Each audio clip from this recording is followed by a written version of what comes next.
Good morning to all the press members here. It's very glad to speak to you all this morning. Today's press meet is all about the issue concerning Love Jihad. What we have to say is that there is no Love Jihad concept in Islam, and Love Jihad is a poisonous, false propaganda scripted by the anti-Islamic parties. It's a very straightforward declaration from the Muslim community that there is no such concept called Love Jihad in the entire Quran, and no such concept called Love Jihad in the teachings of Prophet Muhammad, may peace be upon him. It is a detestable concept in itself to love somebody and to feign love to somebody in the name of, converting them, in the cause for converting them, feigning love. In itself, it is a detestable act. It is something which is, abhorrent in itself. We don't consider it to be something which is praiseworthy. And as far as the recent developments in Meerut case is concerned, just a few days ago in the media we heard that a girl was forcibly converted and she was raped in the madrasa, and all of these news were hitting the media, and the recent revelation proves that it is all false propaganda. And we come to know that the girl was forced to say certain comments, certain statements to the effect to please certain anti-Islamic forces. So all of these things have come to media. We want to make it very clear to the masses that there is a kind of endeavor which is being followed by certain forces to ensure that there is hatred for one another in the society. We would want to have peaceful coexistence with people of all faiths and religions and people of all walks of life. Being Muslims, there is no harm for us. There is no restriction for us. So this press meet, we would want to say that the people who are time and again raking up this issue in the name of Love Jihad, we would want to tell them no leader in India has ever talked about Love Jihad in any of the books, any of the literature, any of the videos. No organization have a concept called Love Jihad. There's nothing of that kind. In fact, if you go into the history of the word Love Jihad, it all started from Kerala. And in Kerala, when the issue was raised, the police department, they have denied the existence of Love Jihad there. Mr. Punnuse from the police department, he declared that Love Jihad does not exist in Kerala. And when the same thing was raised in Karnataka a few years ago, the police department, they also made it known that there is nothing called Love Jihad. But the same thing was taken to the North India. In Muzaffarnagar, one of the reasons for the riots to take place or the pogrom to take place was the issue of Love Jihad.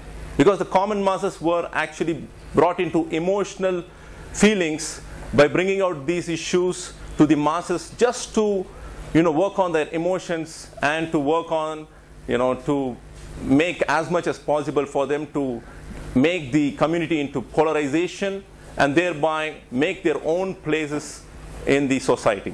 So this is our declaration, and we genuinely want to quote some of them. As the poet Gorak Pandey has sensed very clearly. Yes, I am Umar Shariff. I am the director for Mission Possible Association. It is Mission Possible for Justice and Rights. It is an association of various Islamic organizations in Karnataka mainly, which includes Discover Islam Education Trust, Huda Islamic Study Center, then we have Guidance for Mankind, Islamic Research Center, and all of the details are there in the press release as well, inshallah.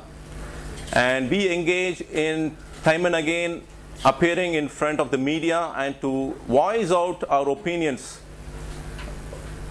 to the effect that we are able to quote from the religious heads of our authority to every issue which really concerns the society at large. So that's how we have come here. And when this Love Jihad was brought up, we actually took up this issue very seriously because we were anticipating something of this kind to happen. So before going there, I would like to quote what Gorakh Pandey had sensed very clearly. He said, "Pichle saal dange hue, khoob hui खून की बारिश, अगले साल अच्छी होगी फसल मतदान की." He said, last year there were riots, an ample monsoon of blood. Next year will bring a rich harvest during elections. These are all not Muslim statements. These are the things which are observed by people, and they are very rightly said. These are all connected to political agenda. So whatever it is, the investigations are going. There's a very important issue. Mission Possible took up this issue very seriously when it came to the issue of Dr. Subramanian Swamy.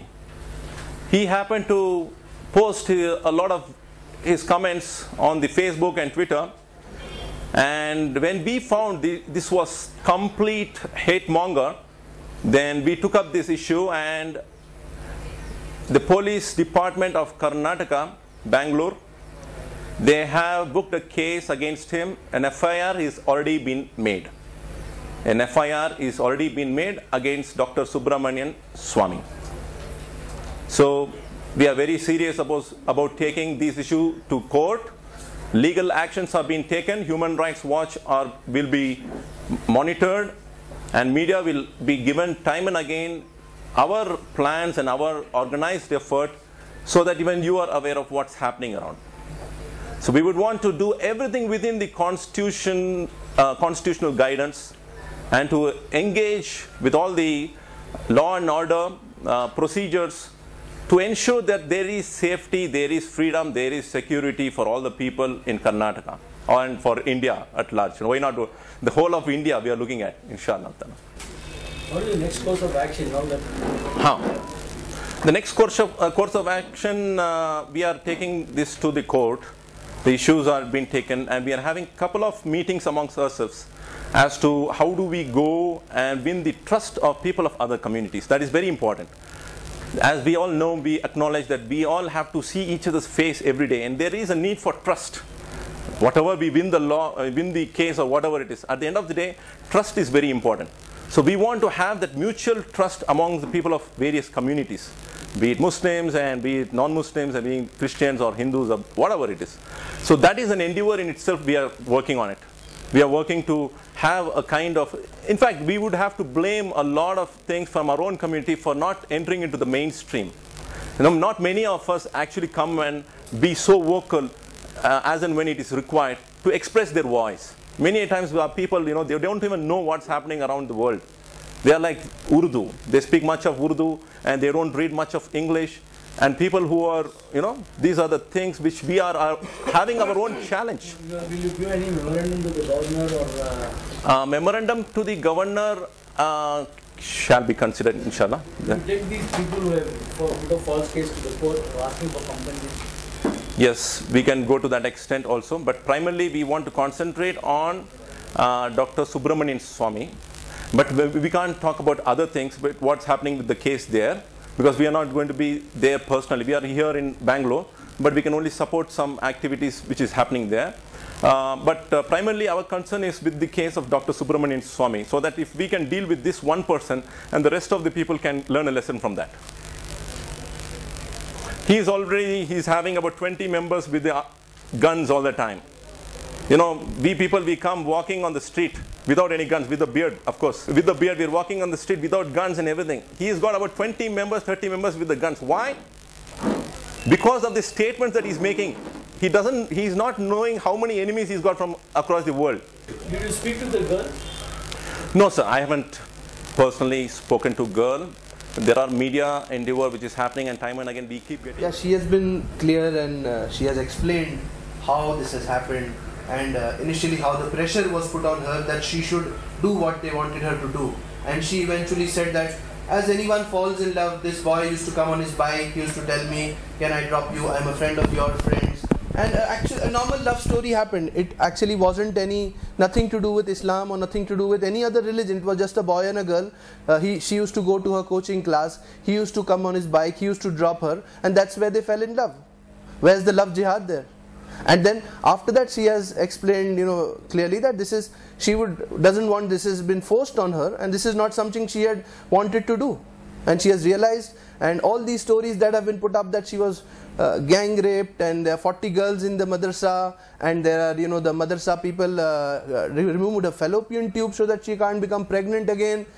Yes, she went through an operation, there was an operation, but that was something else due to her pregnancy with her husband. She was married to Kaleem. But then how it is portrayed by people, one of which is Dr. Subramanian Swami, is absolutely ridiculous. And in this nation of ours, where we talk about, love and brotherhood and give examples of our intermingling culture, we find these statements coming up and creating these problems. Subramanian Swami's own daughter, Suhasini Haidar. She's a journalist. She's a journalist. Yeah, she was a very famous journalist. And CNN, is it? Now she's a Hindu. So she was married to one Mr. Haidar, and probably Subramanian Swami should start the issue itself, because investigation should start there. She is a person born in a Hindu community, but she's married a Muslim, and that was involving love. Can he taint the whole thing with love jihad? Brush the whole thing? And if you see, then Shah Rukh Khan should be behind the bars. Amir Khan should be behind the bars. Then you should start from Sunil Dutt and Nargis. This thing, this love thing, which is beyond religions, which is happening. We can't just say there is some, programmed work to make somebody love somebody and then bring them to a religion. These are things which are something totally uncalled for. We can't just, this is something which is shameful, which no community would want to take that, saying that this community people are wanting to come. We don't want, there are many numbers. We are worried, why to have too many numbers actually? Quality is important rather than quantity, isn't it? Quality is, let's work on the people rather than calling people, come, become Muslim. What's the point? We ourselves are not yet reformed enough. We don't have enough schools, we don't have enough hospitals. We have to think on those lines. What do we do with keeping more numbers here? So we have our own challenge. We have our moral responsibility of sharing our faith with people as to what is the teachings of Islam, teachings of Quran, and teachings of Prophet Muhammad, peace be upon him. That is our moral responsibility and the constitutional freedom for us to share the knowledge. But that doesn't mean you can convert anybody forcibly. Coercion is something haram, which is forbidden in Islam. La ikraha fid din, the Quran says, there is no compulsion in religion. So who are we? We are the people who are the native people of this land, who chose this. Like me, I speak Tamil as a mother tongue. I speak Tamil as a mother tongue. My parents speak Tamil language. Why MPJ Abdul Kalam is from Tamil Nadu, from Ramanathapuram district. We speak Tamil as a mother tongue. Where did we come from? Not from Arabia, not from Mongolia. We were not Mongols either. We are the people, native people of India, who chose this religion, Islam. We embraced Islam, that's it. In 1981, Meenakshipuram became totally Islamic. The whole village became Islamic. That time, Indian Express and Times of India, they took the message so very clear, loud and clear. So what I got to say is, we are the people of this land. We exercise the constitutional rights, and also we have freedom to practice our religion and also to share our thoughts with people. And we want mutual trust with people of other communities. That is a very important concern. And all the things can be sidelined, but this very important thing is we need to have mutual trust. When a person sees a person sporting a beard, you should feel, yes, he's my brother. Or you see somebody in a complete hijab, you should feel, yes, she's my sister. That kind of feeling should be there amongst the Indians. That kind of feeling that we are the people of this land. Now ee mannina makkalu. That feeling should be there. You understand? So that's about it. My name is Ashraf, and I'm the coordinator for MPJR. I would just like to make one point. Again, in all the press conferences, I've always been talking to the media directly, not about Subramanian Swami or something like that. My request to the media here is that whoever is present over here is that one thing, if you see that if there is something like a terrorist act or the love jihad or whatever it is, it's blown so much out of proportion that the entire nation brings up and creeps in this animosity for one certain community. Or whereas when it's clarified, it's so small, and it's so, it just goes out of people's eyes, nobody notices it. Yeah. So my request to the media fraternity, my request to the personnel over here is that engage people, organizations like us or the Muslim leaders or anybody who's really wanting to do so, and clarify these things on air, on television, on have that in the newspapers, and that would actually reduce the polarization that's been created by a faction of people in this nation. Yeah. Because not everybody is the same. It's just that we read, we believe. This is what is happening for the past so many years. Otherwise, it was not like this. So my request to the media is, let us actually engage in discussions and let us show it to the the nation that it is not the truth which has been always published. I'm sorry to say this, but it's never it's never been that. I've sat here for many press conferences, and we've actually repeatedly told. In fact, the first press conference for MPJR was about Love Jihad, and there were a lot of questions from the media telling, how can you say this? This is not yet been proved. So today we sit here and tell you that we didn't do anything. The truth itself is coming, in front of everybody. So my request is that let's discuss. Let's engage in discussions and show it to the nation that this is not true. Yeah, and this will bring in a lot of harmony among various communities. Now, if a friend of mine who is a Christian marries a Muslim girl, I can't say this is love crusade. Let's come out of all these things. Let's look at development as a lot of ministers of us say that we need to look at development. Yes, we need to look at development. So let's look at mutual harmony with all the communities. Right. Thank you so much. We thank the media who have been very patiently hearing to us, one and all, and we thank God Almighty for making it a possibility and all the members who have worked for it. I hope there's no more questions, so we'll wind it up right here. All right. Thank you very much. Khalim anta avana hesaru. KALEEM. Khalim.